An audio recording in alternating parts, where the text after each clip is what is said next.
Guys, आपका स्वागत है अमेय गणपति भक्त क्रिएशंस में। आज हम करने वाले लालबाग परेल का दर्शन। तो चलिए शुरू करते हैं।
सुस्वागतम सुस्वागतम. रंगारी पदकचा सार्वजनिक गणेशोत्सवाच्या 86व्या वर्षात दर्शनास आलेल्या सर्व गणेश भक्तांचं आम्ही सहर्ष स्वागत करतो.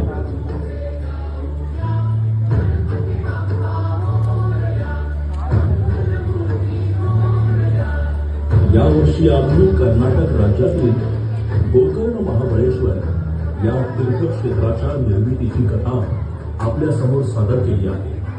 भक्तगण, रावणाच्या कठोर तपश्चर्येवर प्रसन्न होऊन महादेव आपल्या आत्म्यातून शिवलिंगाची निर्मिती करून ते रावणाच्या हाती देत म्हणाले, हे लंकाधीशा, हे माझे आत्मलिंगा, ते लंकापुरीत नेऊन त्याची आपण तेथे स्थापना करून पूजन करावे. मात्र एक गोष्ट लक्षात ठेवा, लंकेत जाईपर्यंत आपण ते मार्गात कोठेही खाली जमिनीवर ठेवू नये, नाहीतर ठेवलेल्या जागीच ते स्थापन होईल.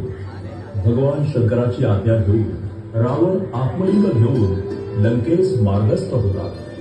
तेव्हा पार्वती माता बोलू लागते, हे प्राणनाथ, आपण हे काय करून बसलात? लंकेश जरी आपले परमभक्त असले तरी तो फार दुष्ट प्रवृत्तीचा आहे. अगोदरच त्याने अनेक देवतांना बंदिवान करून ठेवले आहे. हे आपणास विघ्नात नव्हे का? नारायण नारायण. माते, आपण अगदी उचित चिंता व्यक्त केली.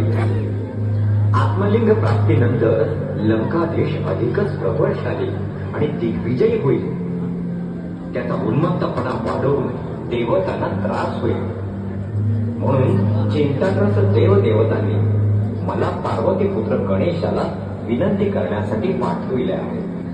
तेव्हा हे गणराया, लंकाधीश आत्मलिंग घेऊन लंकेस पोहोचता कामा नये.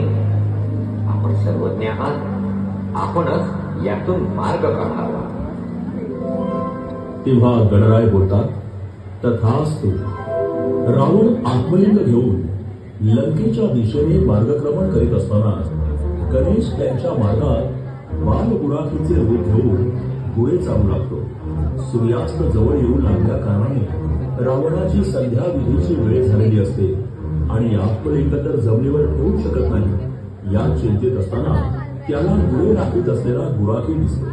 रावण त्या गुराख्यास विनंती करतो, हे बालका, ही समुद्रात जाऊन संध्या करून येईपर्यंत हे आत्मलिंग सांभाळावे आणि मी येईपर्यंत ते जमिनीवर ठेवू नकोस. बाल गुराखी रूपी गणेश बोलू लागतो, मी तुम्हाला मदत करायला तयार आहे, परंतु हे शिवलिंग खूप जड असून ते जास्त वेळ हातात धरून राहणे मला शक्य होणार नाही. मी आपणास 3 वेळा हात मारेल, तेव्हा तुम्ही या व हे शिवलिंग आपल्या ताब्यात घ्या, अन्यथा मी ते जमिनीवर खाली ठेवेन. गुराख्याचे म्हणणे मान्य करून रावण संध्येस निघून जातात. इकडे रावण गेल्याचे पाहून रावणाची संध्या सुरू असताना गणेश घाईघाईने रावणास 3दा हाक मारतो आणि रावण शिवलिंग खाली ठेवू नकोस असे हाताने कुणावीत असताना सुद्धा हातातील शिवलिंग जमिनीवर ठेवून देतो. त्यामुळे रावण प्रचंड क्रोधित होतो. गणेशाने चातुर्याने देवतांना दिलेले आश्वासन पूर्ण केल्याने सर्व देवता आनंदाने श्री गणेशावर पुष्पवृष्टी करून बोलतात, पार्वती पुत्र गणेशाचा जय जयकार असो.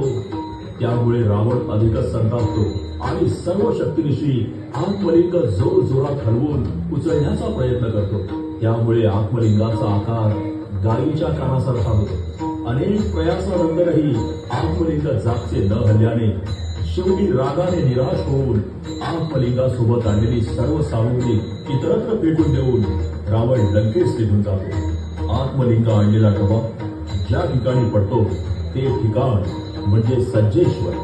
आत्मलिंगास बांधून ठेवलेला धागा ज्या ठिकाणी पडतो ते ठिकाण म्हणजे धारेश्वर. जेथे डब्याचे झाकण पडले ते ठिकाण म्हणजे गुणावंतेश्वर. आत्मलिंगास झाकलेले कापड ज्या ठिकाणी पडले ते ठिकाण मुरडेश्वर. आणि महादेवाचे मुख्य आत्मलिंग म्हणजे गोकर्ण महाबळेश्वर असे या सर्व ठिकाणांना धार्मिक महत्व प्राप्त होऊन पंचक्षेत्र हे नाव पडले.